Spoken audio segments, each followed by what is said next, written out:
जहीम सुअरत, फिर अल्लाह ताला जहन्नम की आग को भड़काएंगे।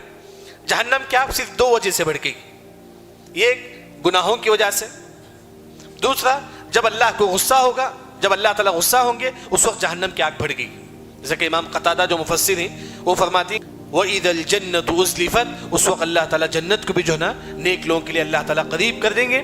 जब जन्नत वाली आयत से गुजरे तो मुझे और आपको क्या पढ़ना है? अल्लाहुम्मा इन्ना नस्अलुकल जन्नतल फिरदौस वमा क़र्रब इलैहा मिन क़ौलिन व अमल। उर्दू में भी हम लोग पढ़ सकते हैं, अल्लाह ताला तो मुझे जन्नत में दाखिला दे दे। अगर आप 3 मरतबा पढ़ेंगे खुद कहेगी कि अल्लाह ताला इस बंदे को जन्नत में दाखिला दे दे।